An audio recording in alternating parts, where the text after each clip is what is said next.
Hello everyone, welcome to Hindi voice. बहू कहाँ मर गई? अंदर से आवाज आई। जिंदा हूँ माँ जी। तो फिर मेरी चाय क्यों अभी तक नहीं आई? कब से पूजा करके बैठी हूँ। ला रही हूँ माँ जी। बहू चाय के साथ भजिया भी ले आई। सास ने कहा, तेल का खिलाकर क्या मारोगी? बहू ने कहा, ठीक है माँ जी, ले जाती हूँ। सास ने कहा, रहने दे, अब बना दिया है तो खा लेती हूँ। सास ने भजिया उठाई और कहा, कितनी गंदी भजिया बनाई है तुमने। बहू बोली, माँ जी मुझे कपड़े धोने हैं, मैं जाती हूँ। बहू दरवाजे के पास छिपकर खड़ी हो गई। सास भजिए पर टूट पड़ी और पूरी भजिया खत्म कर दी। बहू मुस्कुराई और काम पर लग गई। दोपहर के खाने का वक्त हुआ। सास ने फिर आवाज लगाई, कुछ खाने को मिलेगा? बहू ने आवाज नहीं दी। सास फिर चिल्लाई, भूखे मारोगी क्या? बहू आई सामने, खिचड़ी रख दी।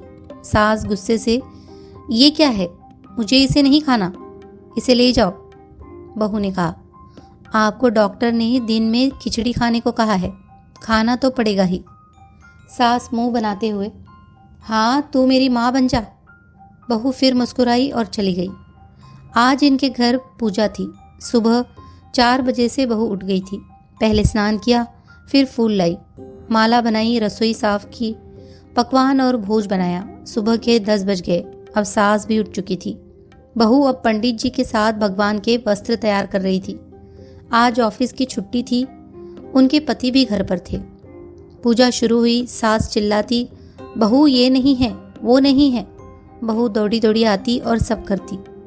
अब दोपहर के 3 बज गए थे। आरती की तैयारी चल रही थी।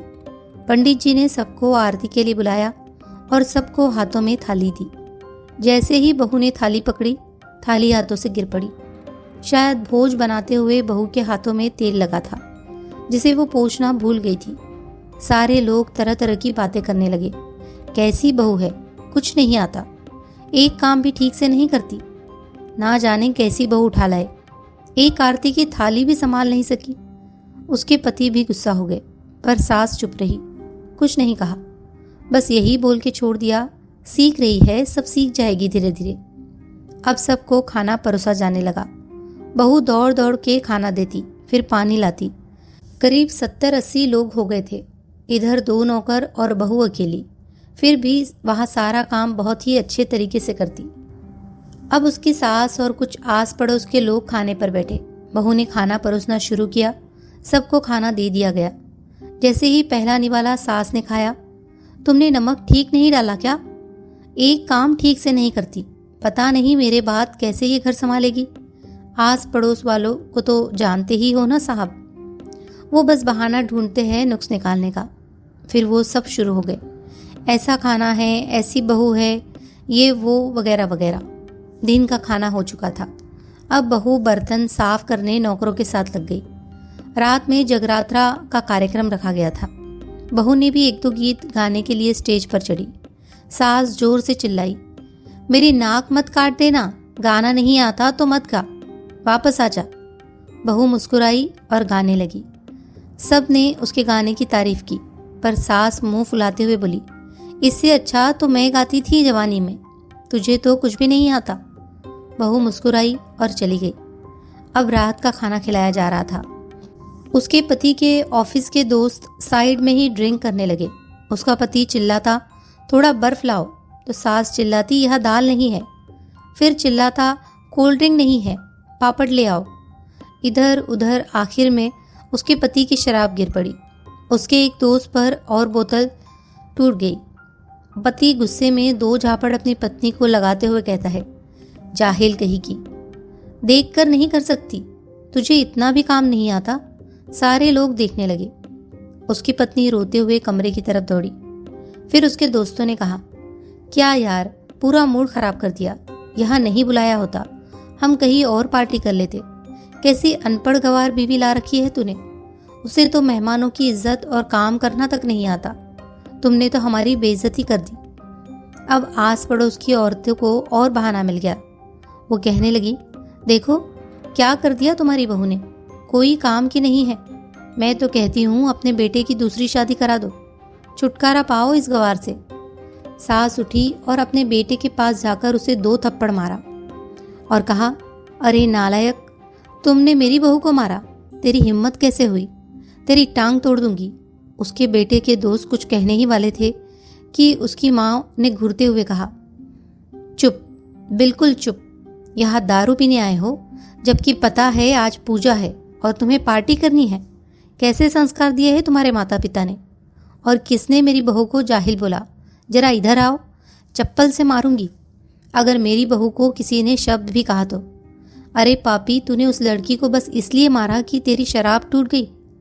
पापी, वो बच्ची सुबह 4 बजे से उठी है, घर का सारा काम कर रही है, ना सुबह से नाश्ता किया ना दिन का खाना खाया, फिर भी हंसते हुए सबकी बातें सुनते हुए ताने सुनते हुए घर के काम में लगी रही। तेरे यार दोस्तों को वो अच्छी नहीं लगी, जूते से मारूंगी तेरे दोस्तों को जो कभी उन्होंने ऐसा कहा। उसके यार दोस्त चुपके से खिसक लिए। अब सास बहू के कमरे में गई और बहू का हाथ पकड़कर बाहर लाई। सबके सामने कहने लगी, किसने कहा था अपनी बहू को घर से निकाल के दूसरी बहू ले आना? जरा सामने आओ। कोई सामने नहीं आया। फिर सास ने कहा, तुम जानते भी हो क्या इस लड़की के बारे में? ये मेरी माँ भी है, बेटी भी। माँ इसलिए मुझे गलत काम करने पर डांटती है और बेटी इसलिए कभी कभी मेरी दिल की भावनाएं समझ जाती है। मेरी दिन रात सेवा करती है, मेरी 1000 ताने सुनती है, पर एक शब्द भी गलत नहीं कहती, ना सामने ना पीठ पीछे। और तुम कहते हो दूसरी बहू ले आओ। याद है ना छुटकी की दादी, अपनी बहू की करतूत? सास ने गुस्से से पड़ोस की महिला को कहा, अभी पिछले हफ्ते ही तुम्हें मियाँ बीवी भूखे छोड़ घूमने चले गए थे। मेरी इस बहू ने 7 दिनों तक तुम्हारे घर पर खाना पानी, यहाँ तक कि तुम्हारे पैर दबाने जाती थी, और तुम इसे जाहिल बोलती हो।